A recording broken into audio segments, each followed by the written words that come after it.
Hello everyone, welcome to Bhumi's easy cooking. આજે હું આપને બતાવીશ નવો નાસ્તો બનાવવા માટેની રીત. ઘરે જ એકદમ સરળતાથી અને ટેસ્ટી તથા ગમે ત્યારે ખાવ મજા પડે તેવો આ નવો નાસ્તો કઈ રીતે બને તેના માટે આ વિડીયોને છેલ્લે સુધી અચૂક જોજો.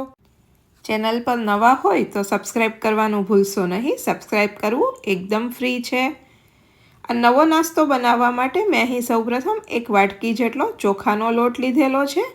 તેમાં 2 ચમચી જેટલો ઘઉંનો ઝીણો લોટ ઉમેરેલો છે. ત્યારબાદ તેમાં ઝીણી સમારેલી કોથમીર, ડુંગળી તથા મરચાં ઉમેરેલા છે. આ બધું લોટમાં એકદમ સારી રીતે મિક્સ કરી દેવાનું છે. ઝીણી સમારેલી કોથમીર, ડુંગળી તથા મરચાં તમારા સ્વાદ પ્રમાણે તીખા મોળા લઈ શકો છો. એક ચપટી જેટલું ચીલી ફ્લેક્સ તથા સ્વાદ પ્રમાણે મીઠું ઉમેરેલા છે. ત્યારબાદ તેમાં ચટણી તથા ધાણા જીરું પાવડર ઉમેરેલો છે. ચીલી ફ્લેક્સ ઉમેરવાથી તેનો ટેસ્ટ ખૂબ જ સરસ આવશે. તમને જો સ્પાઇસી ટેસ્ટ ગમતો હોય તો ચીલી ફ્લેક્સનું પ્રમાણ તમે વધારી શકો છો.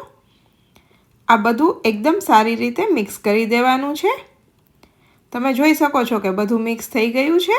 તો ધીમે ધીમે પાણી ઉમેરતા જાઓ અને તેને હલાવતું જવાનું છે. આ રીતે બધું એકદમ સારી રીતે મિક્સ કરી દેવાનું છે. ધીમે ધીમે પાણી ઉમેરતું જવાનું છે અને હલાવતું જવાનું છે.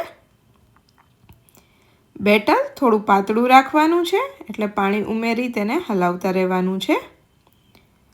તમે જોઈ શકો છો કે બધું એકદમ જ સારી રીતે મિક્સ થતું જાય છે.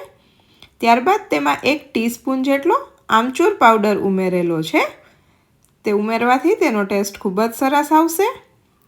હવે આ બધું એકદમ સારી રીતે મિક્સ થઈ જાય એટલે તેમાં 1/4 ટીસ્પૂન જેટલો ભજીયાનો સોડા ઉમેરી દેવાનો છે.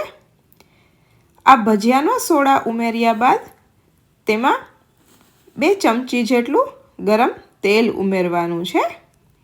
હવે આ બધું એકદમ સારી રીતે મિક્સ કરી દેવાનું છે. તમે જોઈ શકો છો કે બેટર એકદમ જ ફ્લફી અને બધું ખૂબ સારી રીતે મિક્સ થઈ ગયું છે. તો હવે આ તૈયાર થયેલા બેટરને તમે ચમચીથી અથવા આ રીતે ગ્લાસની અંદર ભરી દો. હવે તેને તળવા માટે એક પેનની અંદર તેલ ગરમ કરવા માટે મૂકો.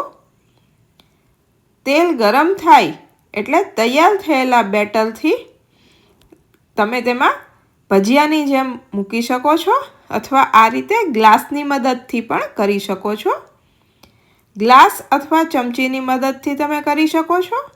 એક સાઈડ પર લાઇટ બ્રાઉન કલરના થાય એટલે તેને ફેરવી દેવાના છે. તો આ રીતે બંને સાઈડ પર લાઇટ બ્રાઉન કલરના થાય ત્યાં સુધી તેને કૂક કરવાના છે.